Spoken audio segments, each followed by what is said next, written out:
Federated Farmers has waded into the potential sale of the Crayford farms to the Chinese by saying the Chinese should be banned from buying farms here.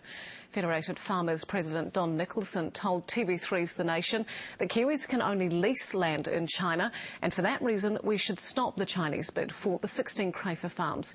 Political editor Duncan Garner has more.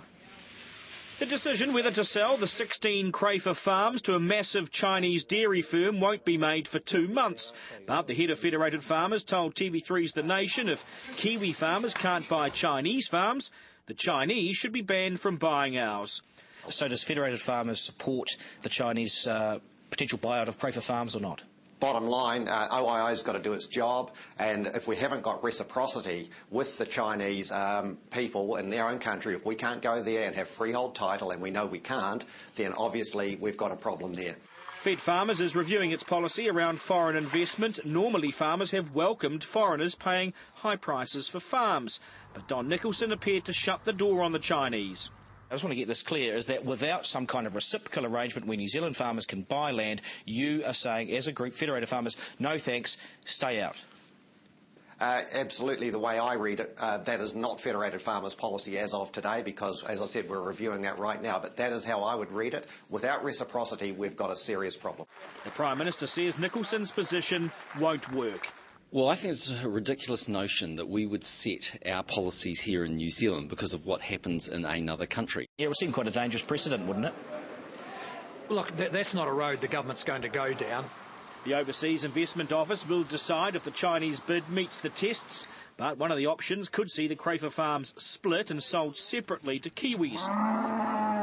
Bill English, a former farmer, says that model works best, not corporate farming. The family farming model is the enduring model in New Zealand. Whether it's corporates or syndicates or foreign investors, they come in when we look cheap. They find out that if you don't live it and love it, you can't make any money out of it. They don't have the commitment, and generally they melt away again. 2 government ministers will in the end make the final decision, but the Chinese bid has shown one thing.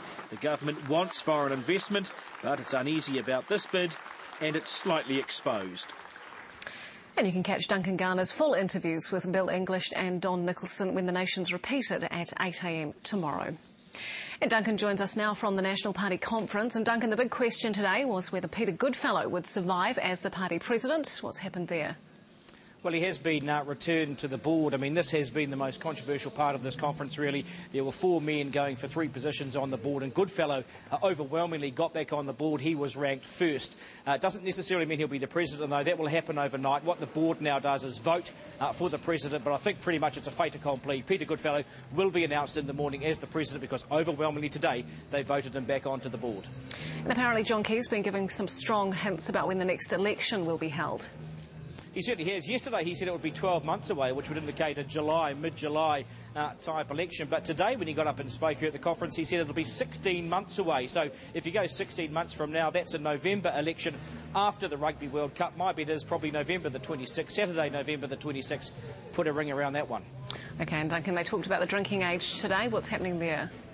Yeah, the Young Nats, or the Young National group of people, wanted a remit here, and they put it up that the drinking age should remain at 18, and there was pretty much an overwhelming show of hands, so they passed that.